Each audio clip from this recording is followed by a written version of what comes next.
Assalamualaikum warahmatullahi wabarakatuh. Kembali lagi bersama Ibu Sena. Materi kali ini masih tentang teks tanggapan. Kita masuk ke bagian 2. Ya, mengenai struktur teks tanggapan.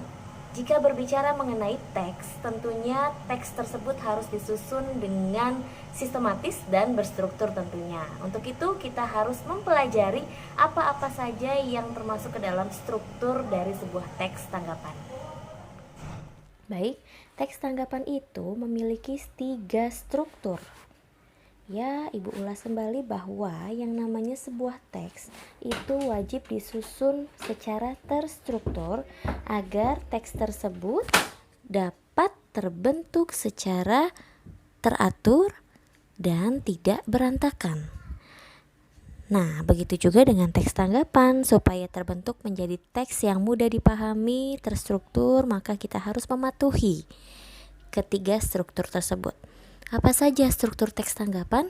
Yang pertama adalah evaluasi, yang kedua deskripsi teks, dan yang ketiga penegasan ulang.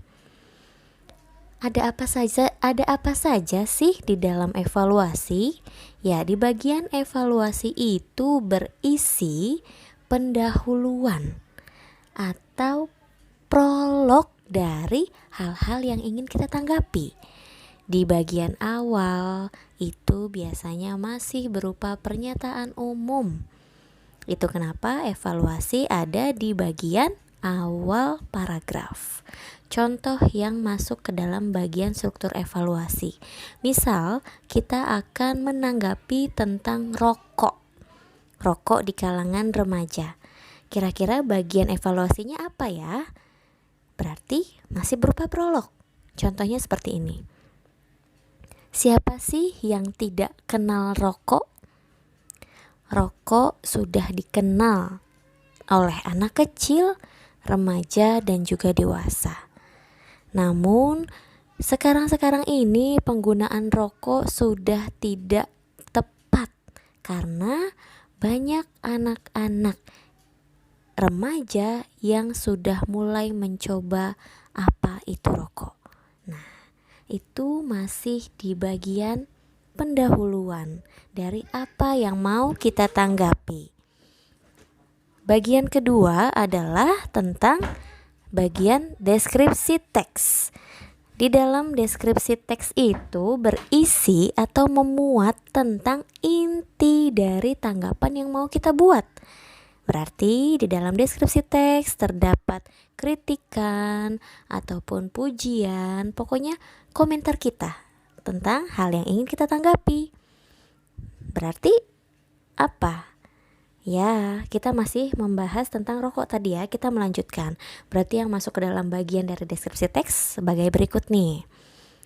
Menurut saya, penggunaan rokok di kalangan remaja itu sangat tidak baik karena bisa merusak kesehatan remaja, mengganggu psikis, dan tentunya bisa menghambur-hamburkan uang. Nah, itu salah satu komentar yang masuk ke dalam bagian deskripsi teks. Lanjut, bagian struktur terakhir adalah tentang penegasan ulang.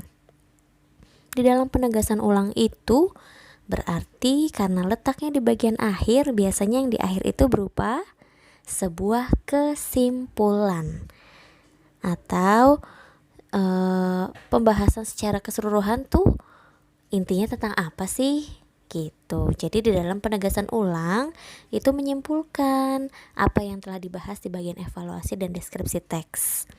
Nah, di penegasan ulang itu biasanya terdapat sebuah saran ataupun solusi. Begitu. Nah, kita next langsung masuk ke contoh ya.